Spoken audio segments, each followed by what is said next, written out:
结婚的队伍路过时，突然有人拿出枪，当即射杀了新娘。原来去世的是当今皇后，然而在她死后并没有举办葬礼，而是将她的尸体暴尸荒野。因为在当时新婚去世的人是不祥的存在。这时，一个女孩从树林中走出来，发现女人和自己长得一模一样，正是自己苦苦找寻的叫姐姐。抱着姐姐的尸体，暗自发誓一定要为她报仇。出事之前，两人出生名门，姐妹二人拥有着美丽可爱的外貌，虽是双胞胎姐妹，但两人性格天差地别，一个文静，一个活泼。姐姐更是琴棋书画样样精通，而妹妹则是个什么都不愿学的混世魔王。所以父亲每次出门都会带着姐姐，妹妹则是一直待在家。知道妹妹想要出门见世面，姐姐就让她顶替自己出门。妹妹兴高采烈地寻找父亲，但父亲一眼就认出了小美，所以拒绝将她带出去。但小美还是不甘心，便一路偷偷跟着父亲。然而突然出现的一个男孩将她撞倒在地，等她反应过来后，就看见地上的玉佩，正准备起身还给她时，小男孩拉起小美疯狂逃跑，后面还有一个小公子紧追不舍。这个小公子就是当朝世子。他们来到一个拐角处，小美意识到玉佩可能是小男孩偷来的，便教育他归还失主。正在这时，世子赶到，把小美误认为是小男孩的同伙，要把他们俩抓去见官。在他们的撕扯中，小男孩摔倒在地，坐在那里哭了起来，说自己的父亲生命垂危，家里又没钱给父亲治病，我也是没办法，只能偷点主人家的戒指玉佩出来混点钱。难道奴婢连自己的父亲也就不得吗？小美见状，取下身上的钱袋，把所有的钱都给了小男孩，对他说道：世上绝对没有奴婢不能救父亲的道理，但绝对不能偷人家的东西。君子爱财，取之有道，你必须向这位公子道歉。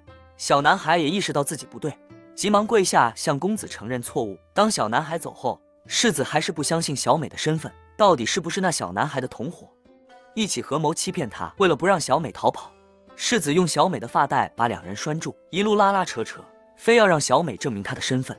无奈之下，小美带世子来到了父亲讲课的地方——成均馆。这里大量聚集了要倡导国家改革、改变闭关锁国的腐朽思想的有为青年。不巧的是，今天父亲并没有来讲课。世子见状，以为小美在说谎，难不成你父亲和这些年轻儒生年纪相仿吗？真是睁眼说瞎话。小美见世子不相信，只好把父亲的名字告诉世子。他叫江礼树，是成均馆的校长。此时世子也自报了家门，说自己是将来的国王。小美一脸不屑：你要是将来的国王，我还是王妃呢。正在两人争执不休时，一位路过的老奶奶向小美求助，帮助读一下孙子寄回来的家书。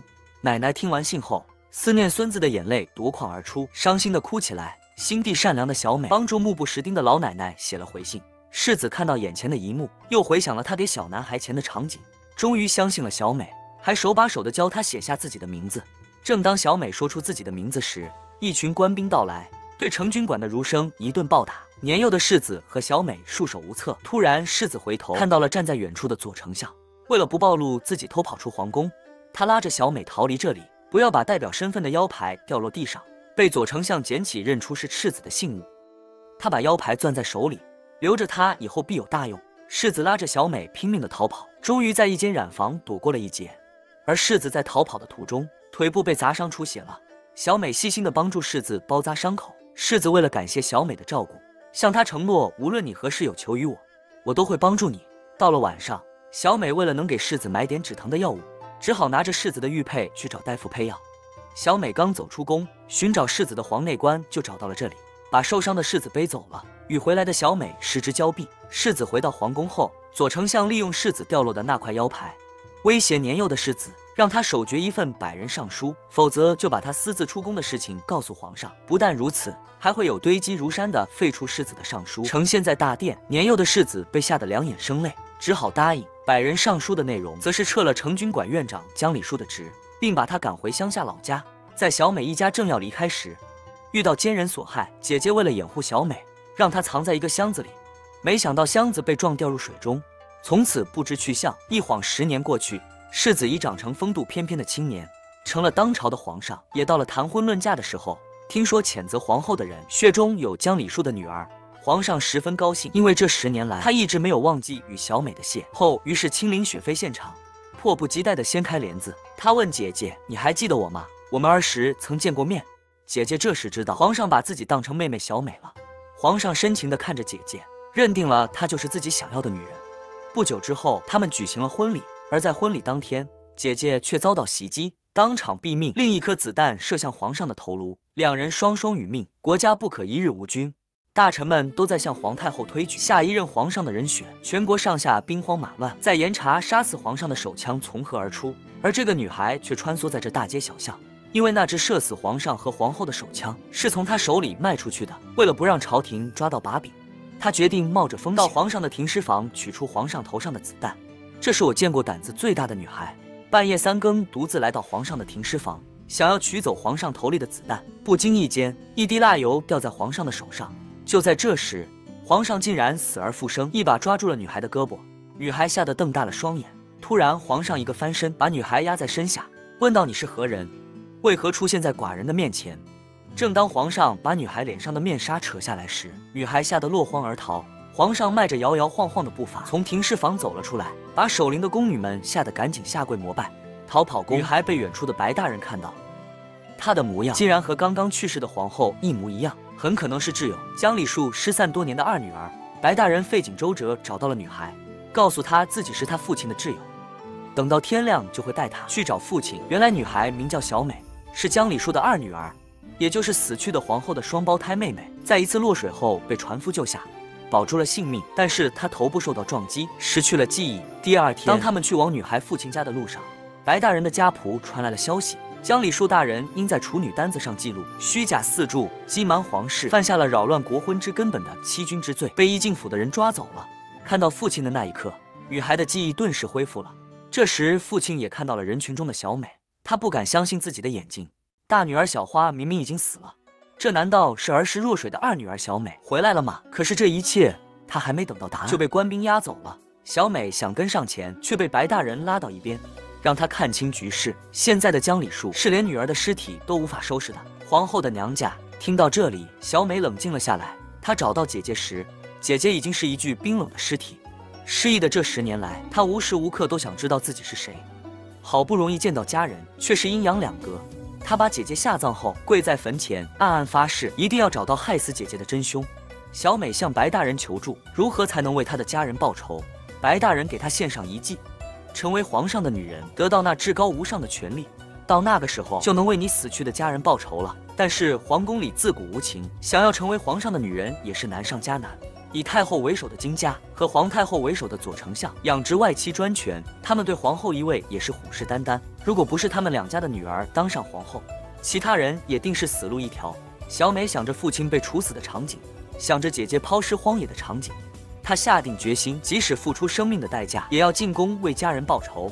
就这样，小美以父亲好友洪大人千金的身份参加了皇后的择选。她能成功的成为皇后吗？真正的好戏才刚刚开始。帝国之后，在婚礼当天遭人暗杀，孪生妹妹小美为了给姐姐报仇，竟然以姐姐的身份觐见皇太后。在这次进宫前，为了不让众人知道她和前任皇后是孪生姐妹，父亲的好友白大人买通了皇太后身边的巫女，让巫女在皇太后面前胡编乱造，说已故的皇后起死回生了。这次小美要以假乱真，再次成为皇后，找到真凶为姐姐报仇。小美恳请皇太后让她参加皇后的谴责。皇太后问道：“你参加谴责的目的是什么？”小美回道：“为了找到杀害皇上和我的凶手。”这正好也是皇太后想要得到的真相。第二天，小美便出现在谴责皇后的初选现场。参加过3次谴责的左丞相女儿小英看到小美的那一刻，顿时腿软的站不住脚，她简直不敢相信自己的眼睛。眼前的这个人和死去的皇后一模一样，难道是皇后复活了吗？更巧的是，他们俩还分到了一个房间。小英看到小美进来，面色慌张地离开了房间。看到小英的表情，小美察觉到她一定是认识姐姐。然而还没过一会，小英的入宫礼服竟然烂了一个大口子。这时金家之女过来就是幸灾乐祸，还嚣张地承认是自己的杰作小。英愤怒不已：“你怎么可以随意撕烂别人的裙子？”小美回来后也看不惯新姬女的嚣张跋扈，拦住了新姬女的屈辱，和她理论，让她去给小英道歉。新姬女冷冷地笑道：“你知道我是谁吗？我可是金大人的侄女。”小美熟知金大人的为人，便嘲讽地说道：“原来是金家的子女啊！真是物以类聚，人以群分。”而不识字的新姬女却没听懂小美的意思。另一边的小英看着被撕烂的礼服，满面愁容，明天就要入宫，这可怎么办呀？这时小美回来给她献上一计，用刺绣来遮挡，在上面绣一些小花或者蝴蝶。于是众人纷纷上手。闲暇功夫时，小胖妹还把好吃的分给大家，他们有说有笑，有吃有闹，很快关系就熟络了起来。第二天，通过初选的15位大家闺秀进入皇宫，准备进行第2轮的比选。当皇太后看到小英礼服上的刺绣时，给予了很高的评价，能把撕破的裙子缝得这么好看，手艺堪称一绝。小英听到这样的评价，非常开心。这时皇上突然驾到，可他的这一行为是不合乎常理的，在这个环节皇上是不能出现的。皇上却说给我选妃，当然得由我参加。皇太后见皇上执意要留下，也只好让闺秀们继续。接下来参拜的闺秀就是小美。皇上看着小美的身影，虽然隔着薄纱，也能感到是如此的熟悉。他一把掀开纱帘，拉住小美的手。当四目相对时，皇上竟惊讶地说不出话来。皇上激动地将其一把抱住，众人顿时唏嘘不已。任凭皇太后阻止他的荒唐行为，皇上抱着女人就是不撒手。其他候选人看到这场景，简直就是一个谴责皇后的现场。皇上急切地问女人小英：“是你回来了吗？你的身体无恙吧？”太后听到动静，也走了过来。当看到眼前的女人时，着实也吓了一跳。太后一时无法接受，晕了过去。皇上由于过于思念已故的皇后，他再次找到女人，让她不要在意太后的言语。此地只有你我2人，抬起头看看我吧。而女人明明有着皇后一样的容貌，却极力辩解：“您认错人了，我不是已故的皇后，而是洪家之女。”原来女人叫小美，是已故皇后小英的孪生妹妹。可当时的朝鲜把双胞胎视为不祥之兆，所以父亲对外宣称家里只有一个女儿。可是，在皇上与小英的国婚当天，小英遇到暗杀，当场死了。小美为了给姐姐报仇，于是借用洪家之女的身份参加了这次皇后的谴责。然而皇上认定了眼前的小美就是已故的皇后。小美见状再次解释：“我是洪家之女，请不要再为难小女吧。”皇上认为小美一定是有什么难言之隐，于是让护卫暗中保护。皇后死而复生的消息很快在宫里传开。这样的消息对于金家和左丞相2大外戚来说，无疑是一个晴天霹雳。如果皇上再次被小美俘获，那他们想成为皇亲国戚的希望就化为泡影了。偏袒金家的太后向皇太后谗言，那个有着皇后一样面容的女子应当把她赶走才对啊！一旁左丞相的同党也跟着附和。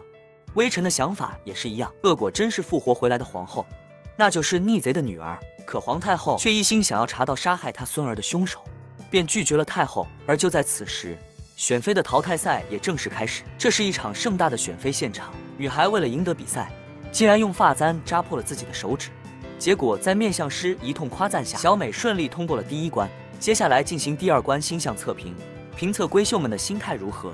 这次由太后出题，她提出了一个问题：若这里有贵重宝物，你们打算送给谁？心机女第一个回答：小女要进贡给皇上，另一个闺秀则要献给父母。可小美却说小女要重新贩卖，若把宝物献给1人，那宝物就是1人的宝物；若贩卖收取同样的价钱后，为100人各买件衣裳，各吃1顿饭，那将会成为100人的宝物。小美的回答得到了娘娘们的认可。太后接着问丞相之女赵氏闺秀：“你有何打算？”太后有些疑惑，这话是什么意思？丞相之女回道：“您未曾说到，宝物是小女之物，若宝物主人回来取物，那我不是变成小偷了吗？”这个回答太后非常的满意。本宫已经看清诸位闺秀之心了。太后的这番结论让小美十分尴尬，一旁的心机女却乐得合不拢嘴了。大殿内官把小美在这次星象测中得了最低分的消息告诉了皇上，皇上十分焦虑，于是让皇内官把小美叫到一旁，对小美说道：“你若是我的爱妃小英，请你告诉我，我会想尽一切办法保护你的。”而小美却依然冷漠地说道：“小女不是你要找的那位。”可是现在皇上心里眼里装的都是小美，这个用情至深的皇上却对着小美深情表白：“你可知寡人今天怎么过的吗？一会以为是你而欢喜，一会以为不是你而崩溃。即便如此，寡人也非常高兴。”小美依然极力解释自己并不认得皇上，而面对小美的再次否认，皇上流下了伤心的泪水。小美走后，皇上还是难以置信，她不是自己的爱妃小英，明明长得一模一样啊！回到宿舍的小美回想着刚刚皇上的言语和神情，断定了杀害姐姐的凶手并不是皇上。到了第2天，第3关形象测评开始了。宫女手里端着装有钱的荷包，但荷包里的钱数不等，金额从100到1块各有不同，让各位闺秀抽签决定，但里面的钱必须都要用在百姓身上，到时以行动展现各位闺秀的美德。这次的测评结果会以百姓的投票数决定。第一个选择荷包的是金家的心机女，因为她买充了端荷包的宫女，所以选到了100块钱的荷包，而小美则只拿到了最少的1块钱。这是一场盛大的皇后检测现场，这次评测的是各位闺秀的行为是否被百姓认可。金家的新姬女拿着最多的银两，大摆宴席，邀请百姓赴宴。其他的闺秀有的给百姓免费发放粮食，有的请名医给百姓看病，还有的请民间乐队给百姓们跳舞奏乐。而小美却有些为难，因为她只拿到最少的1块钱。这么少的钱能干什么呢？正当她不知所措时，路过一家宣纸店，突然来了灵感。她用1块钱买下了笔墨纸砚，找了一块宽敞的地方，铺好草席，找来桌子，摆好笔墨纸砚，为遇到冤情的百姓写下状纸。很快，小美这边的队伍变得壮大起来。一旁的亲妓女看到小美占了上风，气急败坏地来到小美面前。当拿起宣纸看到上面的内容时，更令她生气。上面写满百姓对金家的专横跋扈的不满。新妓女提出要找个偏僻的地方和小美单独练练，可小美也不是善茬，走就走，谁怕谁。小美跟着新妓女来到一个小胡同，不料新妓女转身就是一巴掌。小美冷冷一笑，接着新妓女想再还回去，被小美抓住了她伸来的手。正在两人僵持时，新妓女好像看到了什么，得意地说道：“你个穷鬼啊！”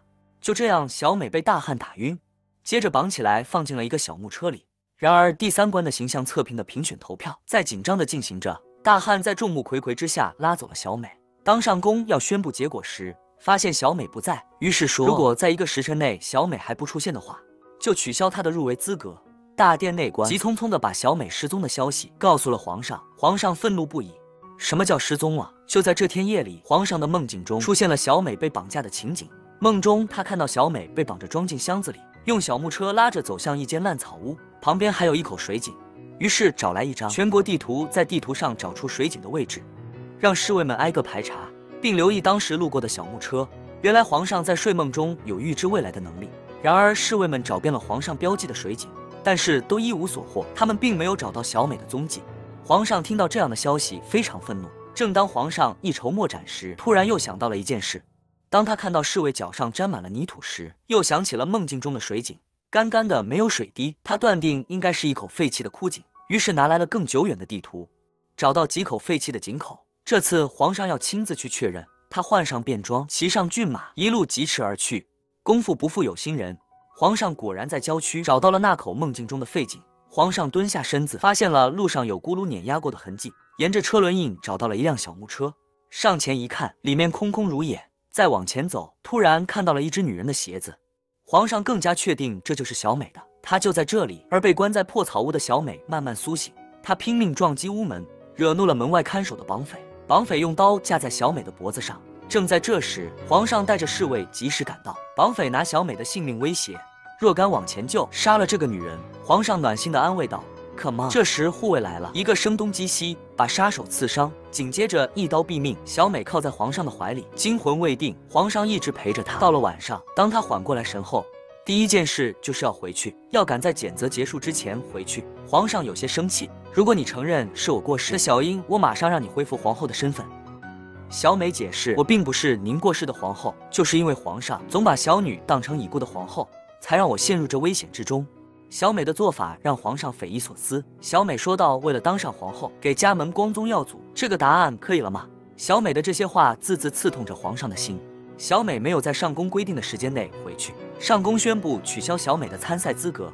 就在这时，小美回来了，她向上宫解释道，自己是因为被人绑架才会迟到。而此时，小美并没有把绑架她的新姬女供出，其他闺秀却想趁此机会把小美除掉，开始议论纷纷。谁知道她是不是真的被绑架？上宫并没有听信他们的谗言，暂时保留了小美的参赛资格。可新姬女却十分不满：“您不是说她已经淘汰了吗？这样的闺秀哪有资格继续比赛？”上空见状，把小美得到的群众投票倒在地上。看到洒落满地的投票，新姬女顿时瞠目结舌。小美的票数比灰秀人的总数还要多，所以要等到查明绑架的真相后再做决定。可小美并没有打算轻易放过她。散会之后，小美主动找到了新姬女，表示自己手里已经掌握绑匪交代的证据，让她主动上报曾看到过绑匪，并给她1晚上的考虑时间，否则明天会当众揭穿她的恶行。此时大殿里的皇上把自己有预知梦的能力告诉了内官，自从他死而复生后，就能用梦来预知未来。然而皇上对这一能力却苦不堪言。小美在他的梦里出现过2次，她不是皇后会是谁呢？到了第2天，闺秀满端正坐好，等待宣布结果。小美看向心虚的新姬女，新姬女想起在刚刚进宫时，护卫和她汇报的情况。当上宫要宣布皇后入围的前8强时，新姬女看到绑匪的消息很快传到了太后和皇太后这里。这样一来，小美就没有理由被淘汰了。最终，小美以票数最多成功晋级前8强。当新姬女拿到小美手里所谓的证据时，瞬间气得肺都要炸了。所谓的证据只是一张写有百姓对金家的不满。气急败坏的新姬女又想对小美动手，被小美的一个擒拿牢牢地按在那里，动弹不得。教训完新姬女，小美准备进行第4关校训的评测，而小美的晋级也让其他选手倍感压力。左丞相安慰女儿，如果想要淘汰掉小美，就要证明她不是洪家真正的闺秀。原来丞相曾听说洪家闺秀患有哮喘，不能吃花生一类的食物，于是丞相把能引起哮喘的花生粉交给女儿，来验证小美的身份。小胖妹为了庆祝大家的晋级，像变魔术似的从身上拿出了一个大花瓶，她说里面装着的是父亲从国外带回来的腾云驾雾口。4人盘腿坐下，每人倒上一杯，喝酒怎么能没有下酒菜呢？小美拿起一块丞相振宇提前准备好的带有花生粉的糕点，正要吃时，被小胖妹抢了过去闻了闻，说到放眼全朝鲜，还没有我胖妹不知道的小吃。丞相之女解释道，这是父亲从国外带回来的花生饼，在国外都是供给总统吃的。然后拿起一块递给小美，让她也尝一尝。小美接过花生饼，放到嘴里细细品尝。丞相之女看到小美吃得津津有味，并没有发生哮喘，心里的话脱口而出，接着不由得紧张起来。丞相之女回到家后，告诉父亲，小美并没有发生哮喘。丞相让女儿不要担心，等他查到小美的真实身份后，再把真正的洪家小姐找来。到那个时候，他自有办法让女儿当上皇后。另一边的金家，为了能让他们的女儿胜出，来找太后撑腰，这可关系着我们家族的命运啊！可此次的选妃活动都是婆婆一手操办，她也很难插手。于是金家开始向太后谗言：难道堂堂的皇室太后还比不过一个上官吗？太后被金家的话这么一刺激，顿时来了一个好主意。过了一会，太后就因病卧床不起了。待皇上和皇太后前来看望时，便委屈地哭了起来。自己堂堂的一国的太后，竟然连选自己的儿媳妇都不能做主，活着可真憋屈啊！哭着哭着又说先皇离开的太早，现在他的地位连个上宫都不如。看到儿媳这么难过，皇太后把选妃第4关的出题权交给了他。计谋得逞后，他要借着这次机会把小美淘汰掉。殊不知这次评选的前提是不能看脸。接下来选妃6进4的比选正式开始，2两一组进行 PK。这次的测评方式是看各位闺秀的。小欣为正在生病的太后履行交道，小胖妹看着自己抽到的题目，不由得喜从心来，是她最拿手的甜点制作。其他几位闺秀却一筹莫展，而小美看到题目后，也感觉胜券在握。当小美刚出门看到为她服侍的宫女时，顿时又有一种不祥的预感。宫女带着小美去往厨房的路上，正好碰到了路过此地的皇上。为了不给小美增添顾虑，皇上径直从小美身旁走过。当丞相之女看到皇上时，一时有些激动，不小心摔倒在地。皇上见状，向丞相之女伸出援助之手，眼神却慢慢地看向小美。小美走后，皇上让内官多关注小美的比赛情况。小美来到厨房，发现和胖美分到了一组，2人竟然是相同的题目。原来这次的题目是最不喜欢小美的太后出题。太后为了让自己家族的新姬女当选皇后，故意给每组的闺秀出了相同的题目。这次小胖妹为了晋级，也不顾平时的姐妹情深了，率先拿走了所有食材。陈先生，徐蝶广州凯特效组方面都好做，而加成本都请你处理饮茶，你给谁？小胖妹拿好食材，开始不紧不慢地做了起来，而小美这边只能对仅有的红豆和糯米粉下手。只见她舀了一碗糯米粉，倒一些清水，然后给面团按摩，再用手揉一揉，搓出一个个白白胖胖的小汤圆，最后加上过滤出来的红豆水，一碗红豆糯米小汤圆就诞生了。可小美发现还缺点灵魂要素，于是来和小胖妹借用一些蜂蜜。就在这时，伴随她的宫女抓起一把盐巴就要往汤圆里放，被躲在一边观察。小美的那官看到，内官跑上前一把抓住宫女的手，让她把手张开。内官拿了一点尝了尝，便知道是宫女，要使坏可是看到宫女跪下连连求饶，心慈手软的内官放了她一马。小美和胖妹的汤圆都做好了，从色相上看，胖妹已经略胜一筹。太后先是尝了一口小美做的红豆小汤圆，接着上宫又端上小胖妹做的五彩小汤圆。没想到小胖妹为了让小美晋级，故意在自己做的甜点中放了盐巴。其实是小胖妹看到小美非常努力，不论是手上起红疹还是被绑架，付出了那么多，他这次为了帮助小美晋级，故意输掉了比赛，真是看不出小胖妹的为人如此了得。临走时，小胖妹送给了小美最美好的祝福。就这样，小胖妹带着对小美的祝福离开了皇宫。当小美送走小胖美之后，一个熟悉的身影出现在眼前。这一幕被小美看到，意识到男人会有危险，于是找到皇上，恳请皇上能饶男人一命。皇上不明白小美为什么会为那个男人求情，情急之下，小美谎称自己就是已故的皇后，被抛尸荒野后，是那个男人救下了自己。为了查到国婚当天开枪的凶手，她隐瞒身份参加了这次皇后的谴责。皇上根本不相信小美的话，于是小美把当时看到已故姐姐时的心情说了出来。皇上听到小美的解释，顿时泪流满面，急忙说道：“寡人并没有抛弃你，而是一直在寻找你的下落。”这时小美向皇上提起儿时皇上对着日月星辰和她许下的约定，这是两人儿时的秘密。皇上也相信了小美所说的一切，他履行承诺，答应放了黄大哥。其实黄大哥是小美小时候落水后救下她的好心人，为了小美的安全，皇上建议他退出谴责。无论这次被选中或者落选，他的处境都很为难，而小美却坚持要继续，并说越是到最后环节，凶手就越能露出破绽。皇上拗不过小美，只好随他的心愿。皇上身边的那官切记告诉小美，请您不要曲解皇上的真心。皇上为了救下您父亲江礼树大人，直到最后一刻都是拼尽全力，甚至不惜亲自下令逃狱也要相助。小美闻言感动到不能自已。第二天，皇上带着小美来见黄大哥，并且给黄大哥在义靖府谋了一职，让他秘密调查敌人，安插在义靖府的线人。之后他们重温了儿时经过的地方，这时小美才知道，在皇上的内心深处一直爱着的是自己，并不是姐姐。皇上拉着小美的手走进了那间染坊，向小美说道：“10年前，因为我年纪小，受到了丞相的威胁，害得你父亲江礼树无辜冤死。10年后的我决定重新审理江礼树大人一案，洗清他的罪，让你重新回到皇后的位置上来。”然而皇上的这一决定让金家如坐针毡，因为当年真正害死江礼树的理由，不是皇后一族带来的不祥，而是金家逼迫宫女诬陷江礼树是谋逆之人，才会被处死的。然而另一边的丞相也已经调查清楚了小美的底细，也找到了真正的洪家闺秀。金家和丞相两家一合计，为了不让皇上查到真相，金家决定把那个宫女灭口，到时再嫁祸给小美。于是宫女认命给小美送了一封信，而中信的宫女并不知道，她这次送的是自己的死亡信。宫女给小美送了一封信，信上赫然写着6个大字：杀父仇人就在眼前。小美感到莫名其妙。然而第二天一早，送信的宫女就死于非命，经过检验是中毒身亡。晋府通过调查得知宫女去过雪妃宫，于是把所有皇后候选人叫了过来进行盘查。丞相之旅表示昨天晚上见过宫女去小美房间，此话一出，小美成了最大的嫌疑人。她赶紧解释昨天晚上确实见过宫女，但她只是来送信的。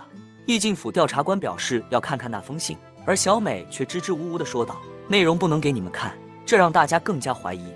随后来到小美的房间开始搜查，结果不仅发现了那封信，还找到了一瓶毒药。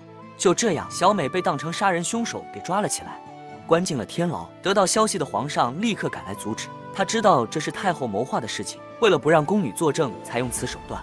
皇上迫不及待地要去天牢救出小美，却被皇内官拦住。他劝皇上要冷静行事，作为一国之君，想要释放小美固然没有任何问题，但是这样一来，将来您在抄堂上的威信，可再不如先洗刷他的罪名。若能证明他无罪，小美自然会无罪释放。皇上一听皇内官说的不无道理，此时他又想到昨天的梦境，一个手拿梅花手帕的女子，偷偷把一瓶毒药塞进小美的行李中，从打扮来看是参加选择的候选人之一。他来请求皇祖母下令搜查选妃宫，突击闺秀们的寝室和行李，果然在其中一个夏氏闺秀的行李中找到一块似有梅花的手帕。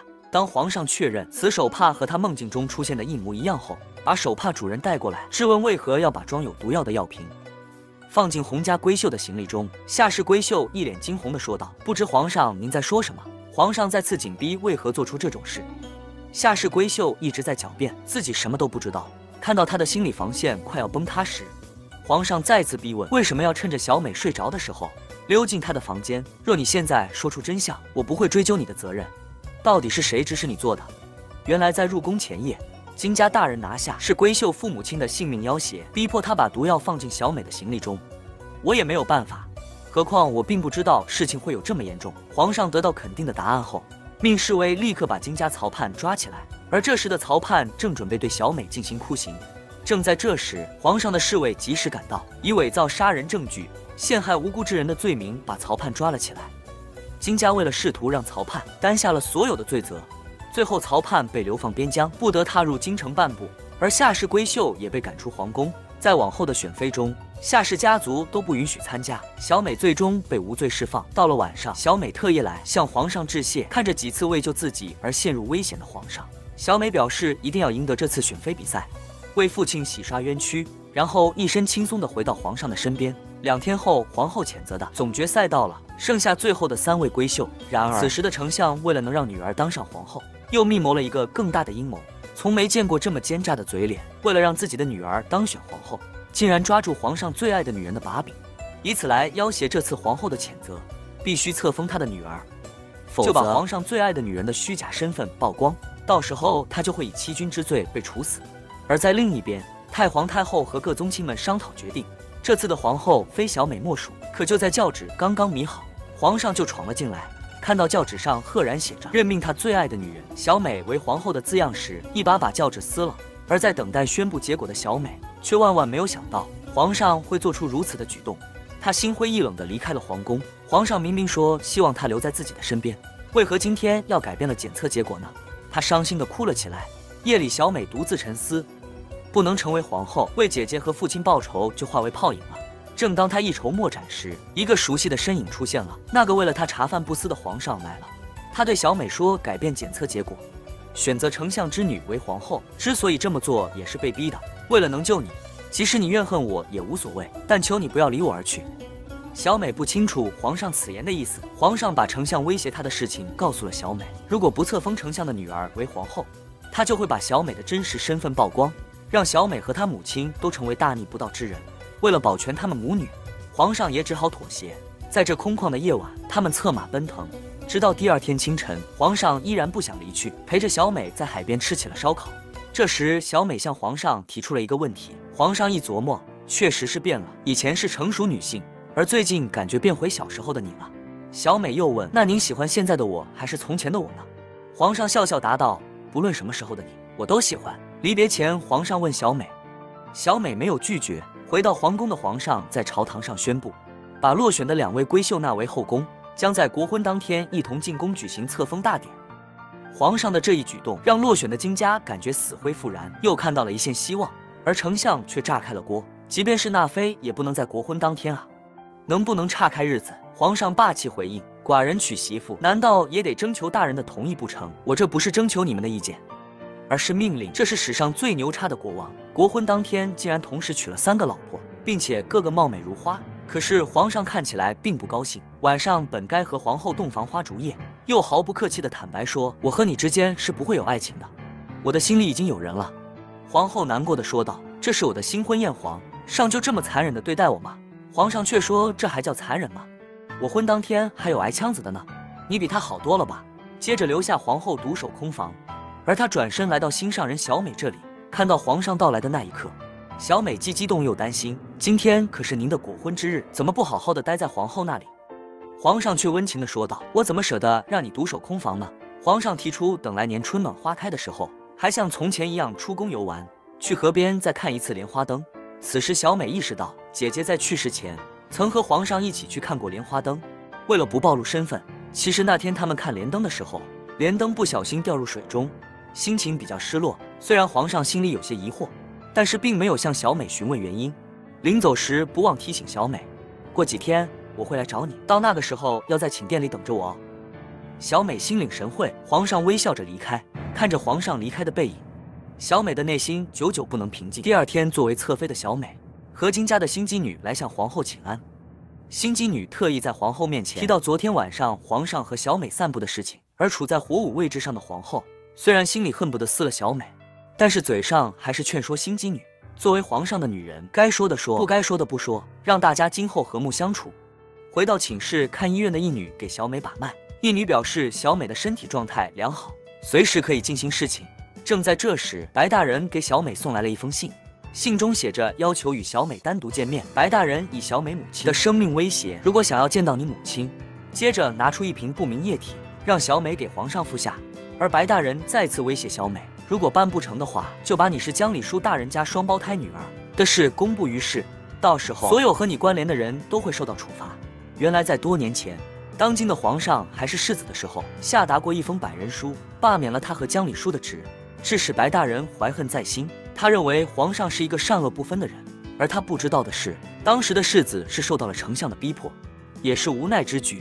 小美带着白大人给的不明液体，刚回到皇宫就被皇上身边的内官截住，说皇上要见她。此时的小美陷入了两难，一边是母亲，一边是心爱的男人，她该如何抉择呢？这个皇上有着在睡梦中预知未来的能力，在梦中他看到心爱的女人小美把一瓶不明液体倒入茶壶，醒来后的皇上感觉非常奇怪，回想起白天小美的表现，他感觉自己深爱的女人似乎和以前不太一样。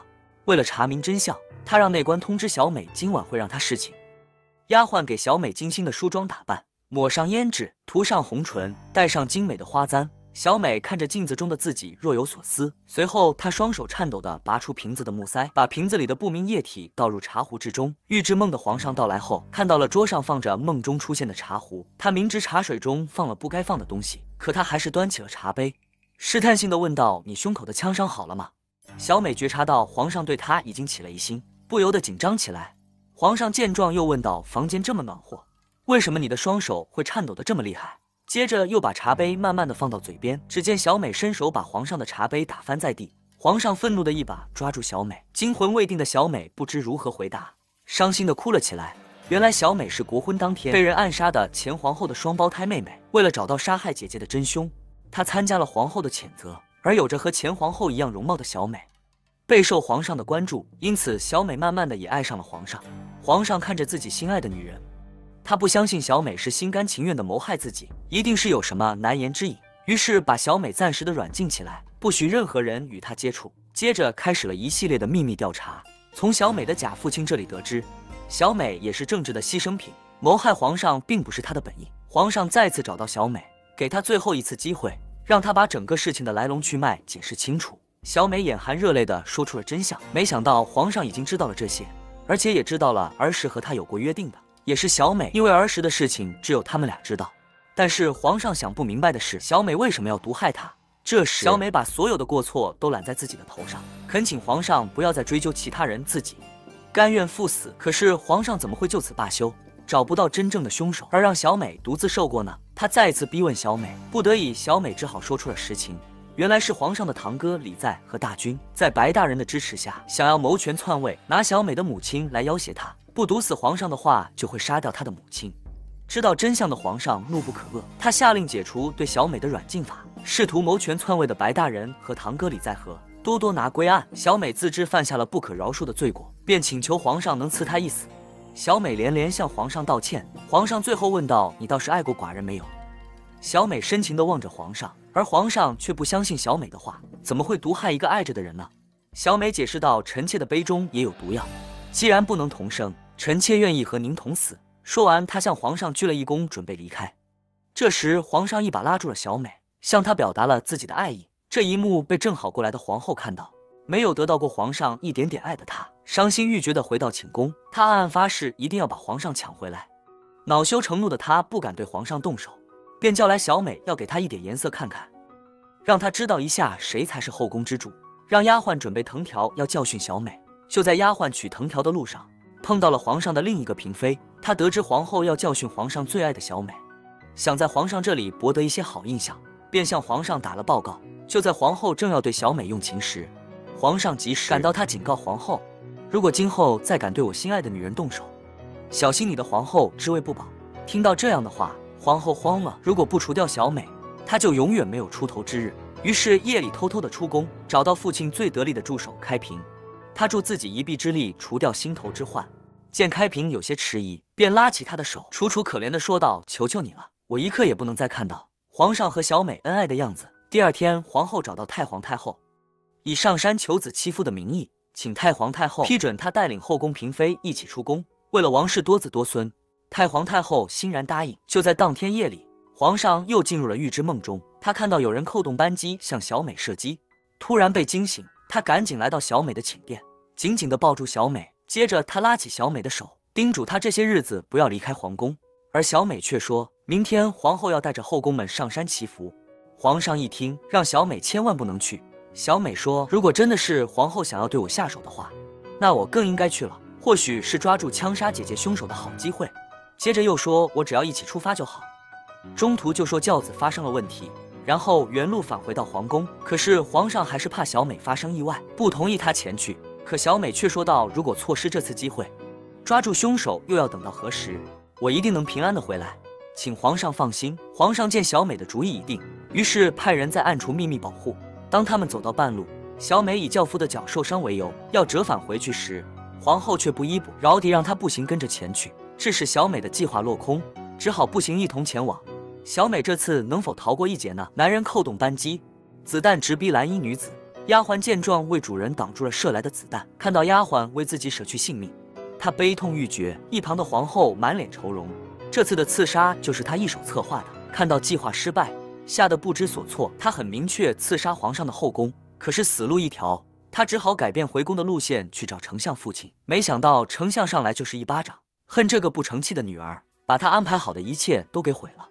而此时被抓住的刺客正在被用刑，让他交代出幕后如实训练有素的刺客，宁死不说。就在这时，另一个丞相安插在义敬府的奸细也被抓了起来。经过2天2夜的严刑拷问，奸细终于招架不住，全部招了出来。国婚那天，刺杀事件的主谋是丞相大人，这次刺杀的主谋是皇后。然而在官兵来到丞相家后，被丞相家的私兵围了起来。趁他们厮打之际，丞相带着皇后从后门偷偷溜走。皇上怒不可遏，立即下令废除皇后，然后把丞相父女的画像贴在全城的大街小巷，悬赏缉拿。得知皇后之位已经空缺的亲家女开始耍起了手段，命令宫女给她的竞争对手小美下药，让小美怀不上孩子，并贿赂宫女做她的眼线。然而小美自从丫鬟为她死后，一度的伤心难过。她找到皇上，恳请皇上让她出宫，与母亲过安静的日子。她怕继续待在皇宫会给皇上带来威胁。皇上经过认真考虑后，同意了小美出宫生活。看着眼前用情至深的皇上，小美非常的感动，情到深处，2个人幸福的度过了一晚。然而小美的危险无处不在，贴身宫女已被金家的心机女买，想要从小美的肌肤上找到破绽，如果身上有疤痕的话，是不能成为皇后的。到那个时候，她就有了机会。而此时的皇上因身体虚弱瘫倒在地，经过太医的诊断，皇上暂时身体并没有大碍。心疼皇上的内官把皇上有预知梦的事告诉了小美。为了皇上的身体，小美劝说皇上一定要进行除恶，阻止皇上进入预知梦。在巫女的一顿操作下，成功的遏制了皇上的梦境。之后在小美的精心照顾下，皇上的身体也逐渐恢复正常。就当2人以为能一直幸福的生活下去时，一场变故又打破了这份美好。皇上心爱的女人再次被人绑架，没有了预知梦的皇上找到巫女，希望巫女想办法让她进入梦境。找到小美的行踪，巫女表示，如果强行进入预知梦的话，可能会有生命危险。为了营救心爱的小美，皇上也顾不了那么多了。只见在巫女的咒语下，皇上再次进入了预知梦。梦中他在一处山坳里看到小美双手被困，丞相扬言要把小美的头砍下来给狼吃。顿时从梦中惊醒，他感觉梦中出现的山很熟悉，好像在哪里见过，于是决定在今晚突袭那个地方。皇上亲自带队，这次一定把小美安全地营救回来。赶到的士兵在一间小木屋里发现了丞相和皇后。丞相举起枪抵抗，当他们走到屋外时，外面已经围满了举着枪的士兵。在将军的一声喝令下，丞相被枪击中，黄大哥也被救了出来，而小美却被大军挟持着来到了雪山，并让皇上来这里和他单挑。皇上为了心爱的小美，单枪匹马的来了，2人展开了生死搏斗。皇上的男儿本色一览无余，几招过后，大军被皇上轻松拿下。当大军看到蜂拥而至的官兵后，望着小美自刎而亡。原来大军一直对小美有着爱慕之心。丞相被赐了毒酒，结束了他罪恶的一生，而丞相之女也被废除皇后之位，赶出了皇宫，过着老百姓的生活。陷害小美父亲将李树冤死的金家人，也都得到了该有的报应。流放的流放，充军的充军，金家最高权威的皇太后也被打入冷宫。本以为从此以后皇上和小美就能平安的生活，没想到皇上再次晕倒在地。因为为了救下小美，皇上强行进入预知梦，伤到了体内的元气。小美来求巫女一定要救救皇上。小美怀着不舍的心情给皇上行了一个大礼，并说这是她最后一次给皇上行礼。几日后，皇上终于醒来了，看到服侍他的那官，第一句话就是问小美人在何方。可是小美自从出宫后，没人知道她的踪迹。1年后，皇上的身体已经全部恢复，但他依然放心不下心爱的小美。于是他找来黄大哥，向他打听小美的踪影。功夫不负有心人，终于在一个歌姬那里得到了小美的消息。歌姬说自己曾在药店门口见过小美。通过走访，药店老板黄大哥终于找到了小美，还得到了一个更大的消息。他急忙把消息传回皇宫。皇上迫不及待地来到小美居住的地方，终于见到了日思夜想的爱人，上前紧紧地抱住了她，发誓再也不会放开她了。将来上刀山下火海，我们都要一起面对。